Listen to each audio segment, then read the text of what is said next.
आज बड़ा शुभ दिन है। भारत नेपाल सीमा पर कैलाश मानसरोवर मार्ग पर छारछुम और नेपाल के बीच काली नदी पर 110 मीटर का स्पान डबल लेन मोटर सेतु के निर्माण के इस शिलान्यास अवसर पर अभी आप सब लोग जिनको सुन रहे थे, आप सबके इस क्षेत्र के लोकप्रिय विधायक भाई हरीश धामी जी, हमारे ब्लॉक प्रमुख भाई धन सिंह धामी जी, नगर पालिका की अध्यक्ष बहन राजेश्वरी देवी जी, पूर्व प्रमुख राधा बिष्ट जी, क्रांति पार्षद भाई हुकुम बिष्ट जी, मंडल अध्यक्ष जलजीवी गणेश सिंह जी, धारचूला के मंडल अध्यक्ष भाई खीम सिंह धामी जी, मंडल अध्यक्ष धारचूला नगर कृष्णा गरग्याल जी, जिला उपाध्यक्ष गंगोत्री दताल जी, गगन सिंह गजवार जी, हमारे पूर्व विधायक सुरेंद्र बिष्ट जी, लीला बंग्याल जी, संचालनकर्ता हमारे युवा नेता भाई हरीश धामी जी और हरीश ओझा जी, पूर्व प्रधान संगठन अध्यक्ष घनश्याम पंत जी,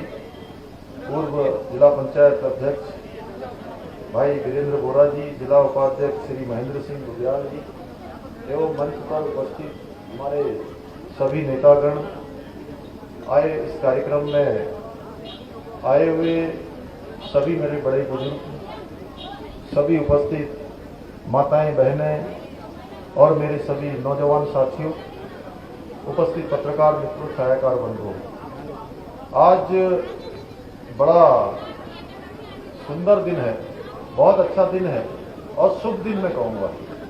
इस शुभ दिन पर आज जहाँ बनबसा से लेकर यहाँ तक एक भी ऐसा पुल नहीं है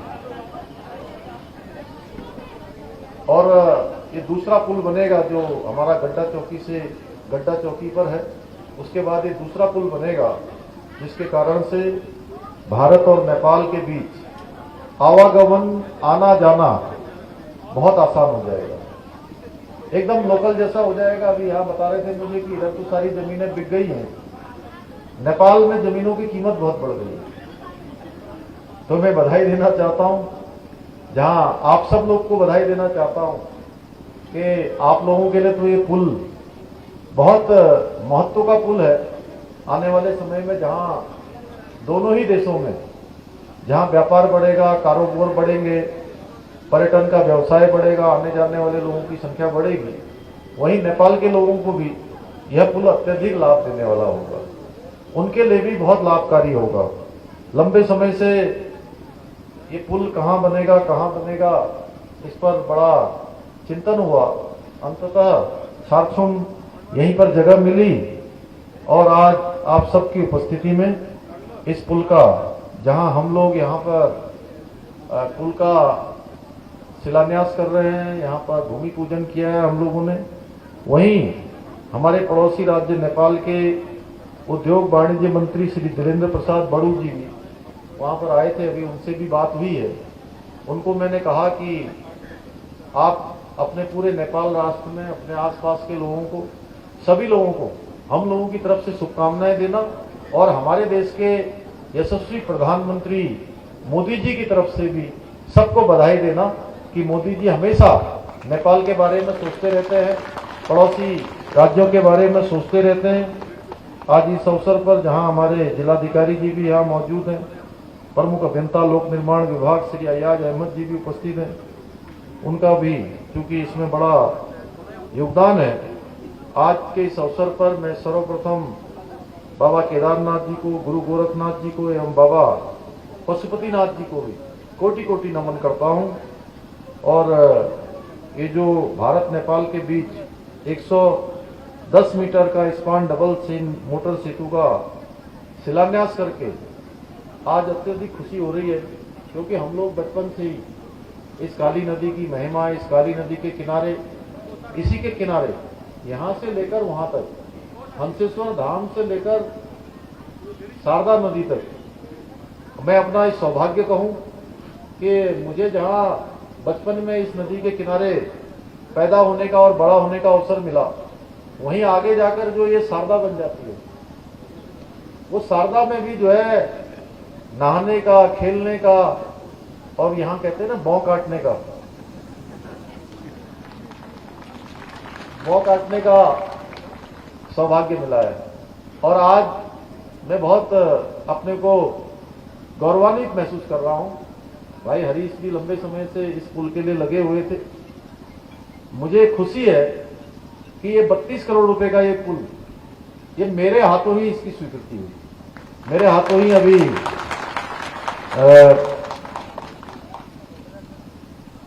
9/6/2022 को इस पुल की स्वीकृति का शासनादेश निकला है और ये पुल अगले 1 साल में बनकर तैयार हो जाएगा, जहां 32 करोड़ 98 लाख रुपया इसकी लागत आएगी। और हमने तय किया है कि ये पुल की जहां अच्छी गुणवत्ता हो, वहीं तीव्र गति से इसका काम भी पूरा हो। 12 महीने यानी कि 1 साल के अंदर काम पूरा हो जाएगा। और लोक निर्माण विभाग, हमारा पीडब्ल्यूडी विभाग, इसके द्वारा इंफ्रा प्रोजेक्ट लिमिटेड के साथ 12 महीने का अनुबंध किया गया है कि 12 महीने में काम पूरा होगा। मैं इस कार्य हेतु विभाग और कार्यदायी संस्था को भी कहना चाहूंगा कि क्योंकि ये हमारा आपदाग्रस्त क्षेत्र है और प्रत्येक वर्ष काली का रूप कभी इधर को होता है, कभी उधर को होता है, तो इसलिए इसकी गुणवत्ता और पारदर्शिता दोनों पर बहुत विशेष ध्यान देने की जरूरत है। अन्यथा कई बार पुल बनते बाद में है, उसके निर्माण में कमियां पहले ही आने लगती हैं। इस प्रकार की बात नहीं होनी चाहिए। अगर कहीं पर डीपीआर में कोई कमी हो, डीपीआर में कहीं दिक्कत हो, तो उसको भी बढ़ाया जा सकता है, लेकिन गुणवत्ता से किसी भी स्तर पर समझौता नहीं किया जाएगा। मैंने सभी जगह कहा है, मैं यही नहीं, मैं अन्य विभागों में भी कह रहा हूं कि जहां भी कई बार डीपीआर बनती है और डीपीआर जितने की बनती है उससे कहीं ज्यादा लागत आने लगती है। ऐसे में होता क्या है कि वो डीपीआर के अंतर्गत काम करने पर, उसी की सीमा के अंतर्गत काम करने के कारण से बहुत बार गुणवत्ता में परेशानी आती है, गुणवत्ता में कठिनाई आ जाती है और गुणवत्ता जो हम चाहते हैं वो गुणवत्ता होती नहीं है। इसलिए हमने कहा है कि गुणवत्ता पर विशेष ध्यान दिया जाएगा, चाहे डीपीआर को बढ़ाना ही क्यों न पड़े। तो मैं कार्यदायी संस्था से कहूंगा कि उस पर विशेष ध्यान देकर हमारे अधिकारीगण उस तरफ को काम करेंगे। आज इस सेतु के निर्माण से जहां भारत की ओर से झारखंड में तथा हमारे मित्र राष्ट्र, जिसके बारे में अभी हमारे सभी वक्ताओं ने यहां से कहा कि हमारा नेपाल के साथ जहां रोटी बेटी का संबंध है, रोटी बेटी का संबंध है, ग्वारी बेटी का संबंध है, और हमारे जैसा ही नेपाल भी है। जैसे हमारे यहाँ की पद्धति है, जैसे हमारे यहाँ की पूजा करने की पद्धति है, जो हमारे धार्मिक क्रियाकलाप है, वो सारे के सारे नेपाल में होते हैं। इसलिए नेपाल हमसे अलग कहीं नहीं है। हम और नेपाल एक जैसे हैं। नेपाल के लोग इस बात को भली भांति जानते हैं। और प्रधानमंत्री मोदी जी जब पहली बार प्रधानमंत्री बने थे तो सबसे पहले विदेश में कहीं उन्होंने दौरा किया था तो भगवान पशुपतिनाथ जी का दौरा किया था। पशुपतिनाथ जी पे गए थे और ये हमारे सांस्कृतिक विरासत के कारण हमारे सहोदर भाई जैसा एकात्म राष्ट्र भी है। और भारत नेपाल मित्र राष्ट्रों को जोड़ने हेतु वर्तमान में धारचूला तक, यहां तक बनबसा से लेकर कोई भी दूसरा सेतु नहीं है। धारचूला एवं धारचूला निवासियों को यदि मोटर मार्ग से भारत अथवा नेपाल जाना हो तो उन्हें धारचूला से पिथौरागढ़, टनकपुर, बनबसा, फिर महेंद्र नगर से अत्रिया, अमरगढ़ी, गोखले, मेलखेत होते हुए धारचूला तक लगभग 530 किलोमीटर की दूरी तय करनी पड़ती। अब इस पुल के बन जाने से कितना आसान हो जाएगा। जहां इस सेतु के बनने से भारत से नेपाल आने जाने हेतु मोटर मार्ग का सीधा संपर्क हो पाएगा। सीधी इतनी 530 किलोमीटर की दूरी सीधे सीधे कम हो जाएगी। और वर्तमान में जहां आने जाने हेतु धारचूला एवं बलवाकोट में मात्र 2 स्थानों पर ही झूला पुल हैं, जिनके माध्यम से दोनों देशों के निवासियों को पैदल आना जाना होता है। इस सेतु के निर्माण से जहां हमारा रोटी बेटी का संबंध और मजबूत होगा और हमारे संबंधों को मजबूती मिलेगी। और हम कहते हैं कि नेपाल, वो कहते हैं छेमिको राष्ट्र है, हम भी कहते हैं कि हमारे भाई का राष्ट्र है। हमारा भाई है नेपाल और पड़ोसी के साथ साथ एक जैसा हमारा संस्कार है, एक जैसी हमारी संस्कृति है। इस सेतु के निर्माण से व्यावसायिक गतिविधियों के बढ़ने से जहां हमारे रोजगार के साधन बढ़ेंगे, रोजगार की गतिविधियां बढ़ेंगी, वहीं अन्य प्रकार के जो संसाधन है, साधनों में भी वृद्धि होगी। भाइयों बहनों, हम लोगों ने आदर्श व समृद्ध राज्य बनाने के लिए, उत्तराखंड को हिंदुस्तान का श्रेष्ठ राज्य बनाने के लिए हमारे देश के यशस्वी प्रधानमंत्री मोदी जी के नेतृत्व में लगातार प्रयास प्रारंभ किए हैं। लगातार योजनाओं को आगे बढ़ाने का काम हुआ है। आने वाले समय में इसी मार्ग से, अभी तक ये मार्ग का काम चल रहा है, चौड़ीकरण का काम चल रहा है, आने वाले समय में कैलाश मानसरोवर तक की यात्रा इसी सड़क मार्ग से पूरी होगी। यह भी भारत सरकार ने तय किया है। उत्तराखंड की लाइफलाइन कही जाने वाली 4 धाम ऑल वेदर रोडों का काम तेजी से चल रहा है। अभी मैं जिलाधिकारी से पूछ रहा था कि हमारा जो सिमली, ग्वालदम, बागेश्वर, मुंशियारी, जौलजीबी वाला जो मार्ग है 285 किलोमीटर का, ये 285 किलोमीटर मार्ग की कितनी प्रगति हुई है। मैं पिछले दिनों भारत सरकार के मंत्री, हमारे रोड सड़क परिवहन के मंत्री नितिन गडकरी जी से भेंट करने गया था, तो मैंने उनसे अनुरोध किया था कि जल्दी से जल्दी इस मार्ग को पूरा किया जाए, जल्दी से जल्दी इसको 2 लेन का जो मार्ग है, जहां पर जो भी कार्यदायी संस्था है उनको निर्देशित किया जाए। उन्होंने मुझे पूरी तरह से आश्वस्त किया है कि वो जल्दी ही इस सड़क मार्ग को भी पूरा करवाएंगे। इसके साथ साथ हमारा जो पिथौरागढ़ से लिपुलेख मार्ग है, ये लिपुलेख मार्ग का 85% कार्य अब तक पूरा हो चुका है और नरेंद्र मोदी जी के नेतृत्व में जो भी कार्य हुए हैं वो हम सबके सामने हैं। भूतो न भविष्यति, लगातार उनका विजन है समग्र देश का विकास हो। आज चाहे सेना का क्षेत्र हो, चाहे वो कृषि का क्षेत्र हो या निर्यात का क्षेत्र हो, हर क्षेत्र में अभूतपूर्व वृद्धि हुई है। पहले जहां हम केवल दूसरे देशों से आयात करते थे, हम हथियारों का आयात करते थे, अन्न का आयात करते थे, अन्य प्रकार के बहुत सारे जो हमारे इलेक्ट्रॉनिक सामान होते थे, साइंस प्रौद्योगिकी में काम आने वाली चीजें होती थी, उन सभी का हम आयात करते थे। आपको जानकर खुशी होगी कि आने वाले समय में जो भारत की अर्थव्यवस्था है, वो अर्थव्यवस्था दुनिया की सबसे बड़ी अर्थव्यवस्था बनेगी। उसके लिए माननीय प्रधानमंत्री मोदी जी के नेतृत्व में जहां आयात की जगह हथियारों के निर्यात को भी बढ़ावा दिया जा रहा है, जिसका बहुत बड़ा पैसा हमारा हथियारों के आयात में खर्च होता था। आने वाले समय में जहां निर्यात बंद हो, आयात बंद होगा, वहीं निर्यात बढ़ेगा और एक बड़ा जो बजट है हमको हथियारों के निर्यात से मिलने वाला है। ये नया भारत है, एक भारत श्रेष्ठ भारत। इस भारत की कल्पना को लेकर माननीय प्रधानमंत्री जी आगे बढ़ रहे हैं। सीमा की सुरक्षा हो, चाहे हमारे सैनिकों का मनोबल हो, वो हर क्षेत्र में सैनिकों के मनोबल को बढ़ाने के लिए काम करते हैं। कोई भी ऐसा त्योहार होता है, कोई भी ऐसा पर्व होता है जो देश का पर्व होता है, चाहे उनका अपना जन्मदिन होता है, प्रधानमंत्री मोदी जी वो प्रधानमंत्री निवास में जन्मदिन नहीं मनाते। वो जब भी जाते हैं कोई ना कोई ऐसा काम करते हैं तो सैनिकों के बीच में होते हैं।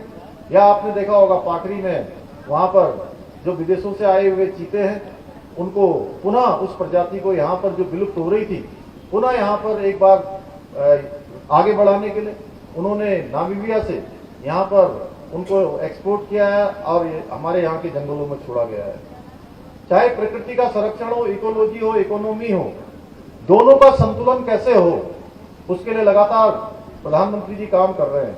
और उन्होंने पिछले दिनों जब वो केदारनाथ की यात्रा पर आए थे तो बाबा केदार की भूमि से कहा था कि आने वाला ये दशक उत्तराखंड का दशक होगा, आने वाला दशक 21वीं सदी का उत्तराखंड के लोगों का होगा। निश्चित रूप से देखिए, जिस प्रकार से आज सीमाओं के जो हमारे सीमांत के गांव हैं, उन गांवों की चिंता हो रही है, उन गांवों के संवर्धन के लिए, उन गांवों के विकास के लिए काम हो रहा है। सीमांत विकास निधि में जिस प्रकार से धन आवंटन हो रहा है, चाहे वो कनेक्टिविटी का क्षेत्र हो, चाहे वो आज रोड की कनेक्टिविटी हो, चाहे वो इंटरनेट की कनेक्टिविटी हो, दूरसंचार की कनेक्टिविटी हो, हर क्षेत्र में उसको आगे बढ़ाने के लिए काम हो रहा है। पिछले दिनों भारत सरकार ने मेरे अनुरोध पर 1202 मोबाइल के टावर भारत सरकार ने हमारे उत्तराखंड राज्य के लिए स्वीकृत किए हैं। बहुत सारे टावर हमारे इस विधानसभा क्षेत्र में भी लगेंगे और जो छूट जाएंगे उनको हम फिर से भारत सरकार को प्रेषित करेंगे। इसी प्रकार से अभी कुछ ही दिन पहले मैं यहाँ आया था, जहाँ हमारा एलधारा है, हमारा खोतिला है, पिछले साल जुम्मा है, एलागाड़ है, ऐसे अनेकों स्थानों पर, और जिप्ती में भी अनेकों गांव आज पुनर्वास की जद में है, जहां पर बुरी तरह से सब प्रभावित हो गया। हम लोगों ने तय किया है कि उनको रहने के लिए, उनके पुनर्वास के लिए, उनके आगे की व्यवस्था के लिए हम लोग हर संभव प्रयास करेंगे कि उनको हर संभव हम सहायता करें, सरकार हर संभव उनकी सहायता करे। पिछले दिनों जब हेलीकॉप्टर जो हमारा इस माह बंद हो जाता था, मुझे बताया आप लोगों ने, हरीश जी ने बताया, आप सभी लोगों ने यहाँ से कहा कि डीएम साहब ने भी कहा कि हेलीकॉप्टर नहीं होने के कारण से बहुत परेशानी हो रही है। एक बहन डिलीवरी होने वाली है, लेकिन वहाँ हेलीकॉप्टर नहीं है, तो इससे नहीं हो पा रहा। हमने तय किया कि हेलीकॉप्टर की सीमा को आगे बढ़ाया है। अभी हेलीकॉप्टर जो है जब तक भी यहाँ पर जरूरत होगी, यानी कि जब तक हमारा ये सीजन रहेगा बरसात का, तब तक हम हेलीकॉप्टर की सेवा को यहाँ पर जारी रखेंगे। इसी के साथ जो परिवार हमारे धारचूला में है, उनको किराया इत्यादि जो भी देना होगा उसकी भी व्यवस्था वहां पर की जाएगी, उनके रहने की व्यवस्था की जाएगी। आगे भविष्य में उनके पुनर्वास का भी पूरा ख्याल रखा जाएगा। हमारा प्रयास है कि हर प्रकार से ऐसे कठिन समय में ये हमारी सरकार आप सब लोगों के साथ खड़ी है। आप लोगों के साथ केवल सरकार के रूप में नहीं, बल्कि एक सहयोगी के रूप में, एक साझीदार के रूप में हम लोग हमेशा आपके साथ खड़े हैं, हमेशा आपके साथ कंधे से कंधा मिलाकर खड़े रहेंगे। और हमारा लक्ष्य है, जहां हम प्रदेश को भ्रष्टाचार से मुक्त करना चाहते हैं, प्रदेश को नशे से मुक्ति चाहते हैं, प्रदेश में एक हमारा प्रदेश आने वाले समय में 2025 में जब 25 साल का हो, उस समय हम हिंदुस्तान के श्रेष्ठ राज्यों में शामिल हों।